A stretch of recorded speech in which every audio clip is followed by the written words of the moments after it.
Hello students, स्वागत है एक बार फिर से आप सभी का आपके अपने यूट्यूब चैनल विष्णु सर में। देखिए, इस वीडियो में हम चर्चा करेंगे ओलंपियाड 2023-24 में माध्यमिक स्तर कक्षा 6 से 8 जनशिक्षा केंद्रीय स्तर प्रश्न पत्र के बारे में। यहाँ पर हम प्रश्न नंबर 71 से लेकर 90 तक के सभी प्रश्नों को हल करेंगे। इससे पहले हम 1 से 70 तक यानी कि उसमें हिंदी, अंग्रेजी और संस्कृत विषयों के प्रश्न पत्रों को हल कर चुके हैं। तो वो अगर आप उस वीडियो को देखना चाहते हैं तो डिस्क्रिप्शन में प्लेलिस्ट की लिंक दी हुई है, वहाँ से आप वो वीडियो देख सकते हैं। तो आइए वीडियो स्टार्ट करते हैं। ये क्वेश्चन नंबर 71 दिया हुआ है कि इनमें से कौन सा खाना पकाने का ईंधन सबसे अधिक पर्यावरण के अनुकूल है। यानी पर्यावरण के अनुकूल का अर्थ है कि जो प्रदूषण ना फैलाए। तो पर्यावरण के अनुकूल होगा वो हो जाएगा सूरज की रोशनी। यहाँ पर बी राइट आंसर होगा। अगला प्रश्न देखिए, प्रश्न नंबर 72। हमारे शरीर को स्वस्थ रखने के लिए लाभदायक आहार: डिब्बाबंद भोजन, बिस्किट, केक, चिप्स, पिज्जा एवं बर्गर, अंकुरित आहार। तो यहाँ पर डी राइट आंसर होगा। जो अंकुरित आहार होता है वो हमारे शरीर को स्वस्थ रखने के लिए लाभदायक आहार है। मधुमक्खियों के छत्ते में रानी मधुमक्खी की विशेषता होती है। तो जो रानी मधुमक्खी होती है उसकी विशेषता होती है अंडे देती है। तो सी हमारा राइट आंसर होगा। अगला प्रश्न देखिए, प्रश्न नंबर 74वां है। जब रेलगाड़ी तेज गति से चलती है तो बाहर की वस्तुएं किस प्रकार दिखाई देती है। तो जब रेलगाड़ी तेज चलती है तो बाहर की वस्तुएं हमें किस प्रकार दिखती है? घूमती हुई दिखाई देती है। तो ए राइट आंसर हो जाएगा।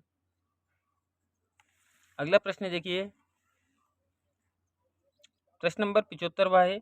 यदि कोई कंपनी हमें एक नया वाहन जैसे मिनी बस का डिजाइन करने का मौका दे तो पर्यावरण की सुरक्षा हेतु किस ईंधन का उपयोग करने वाले वाहन का डिजाइन करोगे। तो यहाँ पर देखिए, ईंधन के रूप में पेट्रोल, डीजल, सीएनजी, मिट्टी का तेल, इन चारों का उपयोग किया जाता है। लेकिन पर्यावरण की सुरक्षा हेतु हम सीएनजी का प्रयोग करेंगे, क्योंकि सीएनजी जो है वो सबसे कम प्रदूषण फैलता है।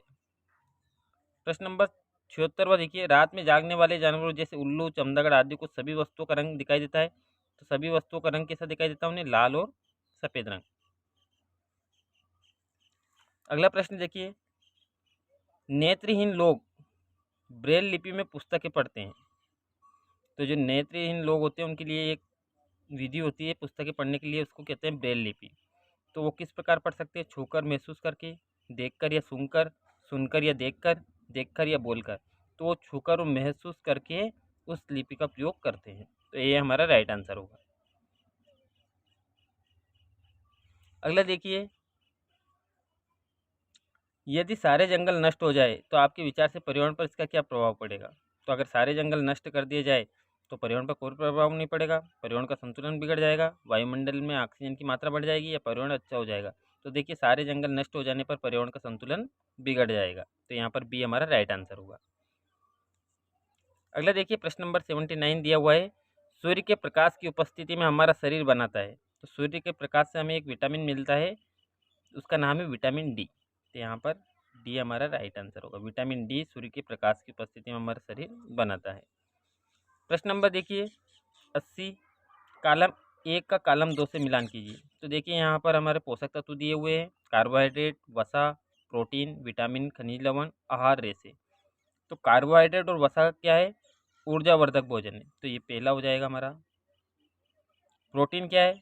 ये हमारा ऊर्जावर्धक भोजन है। और प्रोटीन जो है वो शरीरवर्धक भोजन है। तो बी हो जाएगा। विटामिन, खनिज लवण, ये जो है हमारे शरीर की रक्षा करने वाला भोजन है। सी। और जो आहार रेशे होते हैं, जो वृक्षांश कहलाते हैं, वो हो जाएंगे साबुत खाद्यान्न, फल, सब्जियाँ, यानी कि डी। तो हमारा जो होगा सही आंसर वो क्या हो जाएगा? पहले का ए, यानी कि ए का चौथा। तो यहाँ पर देखिए, ए का चौथा कौन से है? ए का चौथा यानी कि हमारा बी राइट आंसर होगा। अगला देखिए, जलीय पौधों में अनुकूलता पाई जाती है। पौधों का तना लंबा, खोखला एवं हल्का होता है। पत्तियों पर मोम की पतली परत होती है। पौधों की जड़ें छोटी होती है। पत्तियां कांटों का रूप ले लेती है। तो यहाँ पर देखिए, ऑप्शन दिया हुआ सही कथन का चुनाव करिए। तो यहाँ पर दिया हुआ कथन 1, 2, 3, कथन 2, 3, 4, कथन 1, 3, 4, कथन 2, 1, 4। तो यहाँ पर देखिए, पहला, दूसरा, तीसरा, ये तीनों रूप होंगे। पत्तियों कांटों का रूप लेती है तो कांटों का रूप नहीं लेगी। तो यहाँ पर क्या हो जाएगा? 1, 2, 3। तो ये हमारा राइट आंसर होगा। अगला देखिए, प्रश्न नंबर 82। तो यहाँ पर देखिए, 82 प्रश्न में दिया हुआ कि सम्मिलित करना में 1 को 2 से। तो उपास्थि, उपास्थि का क्या क्या है, तो कान का ऊपरी भाग, पहले का तीसरा हो जाएगा। फिर ही संधि घुटना एवं कोहनी में पाई जाती है, तो यहाँ पर बी। और धुराग्र संधि कहाँ पाई जाती है, गर्दन में। और कंदुक खल्लिका संधि कहाँ पाई जाती है, कंधे में। तो यहाँ पर हमारा ए राइट आंसर होगा। इसे अगला प्रश्न देखिए, विद्युत धारा के प्रवाह को रोकने या प्रारंभ करने के लिए अपनाए जाने वाली युक्ति, यानी कि हम जैसे मान लीजिए पंखे को चालू या बंद करना है तो उसके लिए कौन सी युक्ति का उपयोग करेंगे, फ्यूज, बल्ब, सेल, स्विच। तो हम यहाँ पर स्विच का प्रयोग करेंगे, स्विच ऑन और ऑफ करते हैं हम। अगला प्रश्न देखिए, प्रश्न नंबर 84 है। यहाँ पर किसी पदार्थ के विलयन को गर्म करने पर उसकी विलेयता पर निम्नलिखित में क्या प्रभाव पड़ता है। तो किसी पदार्थ को हम गर्म करेंगे तो जो विलेयता यानी कि जो घुलने की शक्ति है वो क्या होगी, बढ़ती है, घटती है, स्थिर रहती है, इसमें कोई नहीं। तो आप देखिए, जब हम पानी में शक्कर या नमक को घोलते हैं तो गर्म करने पर वो जल्दी घुल जाते हैं, तो उससे क्या होगी, उसकी विलेयता बढ़ेगी। यहाँ पर ए राइट आंसर होगा। एक नमी युक्त रोटी ब्रेड को 2-3 दिन रखने पर उसमें एक रोए जैसी हरी संरचना दिखाई देने लगती है, यह संरचना है। तो देखिए यहाँ पर हमें सूक्ष्म जीव दे रखे, शैवाल, विषाणु, कवक, जीवाणु। तो वो जो हमें 2-3 दिन देखने के बाद में जो रुएं दिखाई देते हैं वो क्या होते हैं, कवक, यानी कि फफूंद होती है। समुद्र की ओर से आने वाली वायु कहलाती है, तो यहाँ पर जो समुद्र की ओर से आने वाली वायु कहलाएगी वो क्या हो जाएगी, जल समीर। अगला प्रश्न देखिए, क्षुद्रांत्र की आंतरिक भित्ति पर पाए जाने वाले संरचना दीर्घ रोम का प्रमुख क्या कार्य है, पित्त रस का स्त्रावन करना, ग्लूकोज का विघटन करना, पचे हुए भोजन के अवशोषण हेतु तल क्षेत्र बढ़ाना, जल एवं लवणों का अवशोषण करना। तो पचे हुए भोजन के अवशोषण हेतु तल क्षेत्र बढ़ाना, तो सी हमारा राइट आंसर होगा। अगला प्रश्न देखिए, भुजों की सफेद शर्ट पर लगा हल्दी के दाग को साबुन से धोने पर और लाल हो गया क्योंकि।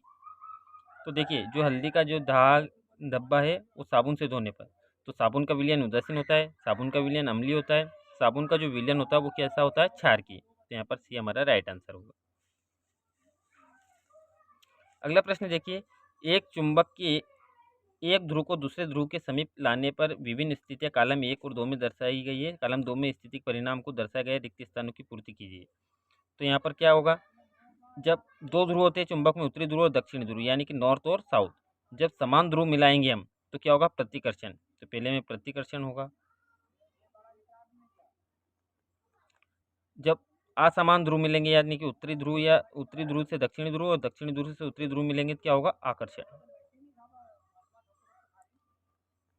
जब ए से एन को मिलाएंगे तब भी क्या होगा, आकर्षण।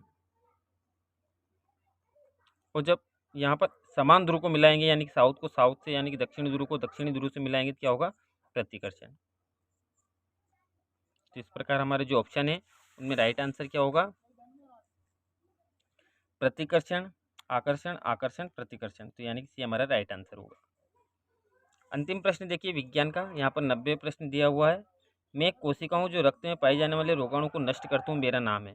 तो जो रोगों से लड़ने के लिए हमारे रक्त में 3 प्रकार की कणिकाएँ पाई जाती हैं, लाल रक्त कणिकाएँ, श्वेत रक्त कणिका और एक पट्टिकाणु यानी कि प्लेटलेट्स।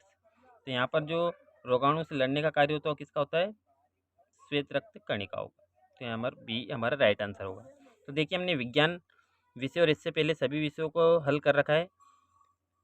आपको अगर वीडियो अच्छी लगी हो तो लाइक करें, चैनल को सब्सक्राइब कर ले, जिससे आगे भी हमारी वीडियो आप तक पहुँचती रहे।